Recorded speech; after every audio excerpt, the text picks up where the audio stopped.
Hi everyone, আজকে আমি তোমাদের সাথে শেয়ার করছি বাড়িতে তৈরি আটার পাস্তা। তার জন্য নিয়ে নেব আমরা খানিকটা আটা, তাতে লবণ ফেলে একটা ডো তৈরি করে নেব।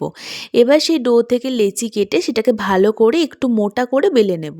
বেলা হয়ে গেলে আমরা একটা বোতলের ঢাকনি নিয়ে একটা গোল কেটে নেব। এবার এই গোলটাকে প্রজাপতির আকার দিয়ে পাস্তা তৈরি করে নেব। এরকম করে আমরা অনেকগুলো পাস্তাই তৈরি করে নিয়েছি। এরপর কড়াইয়ে জল গরম করে তাতে সামান্য লবণ ফেলে পাস্তাগুলো সেদ্ধ করে নেব।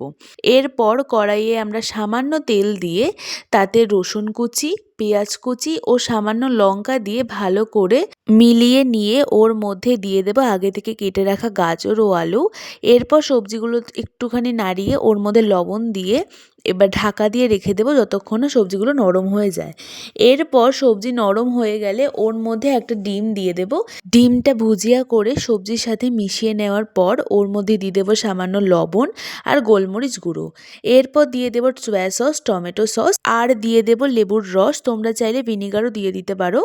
এরপর ভালো করে সবজিগুলোকে মিক্সড করে ওর মধ্যে দিয়ে দেবো আগে থেকে তৈরি আমাদের পাস্তা।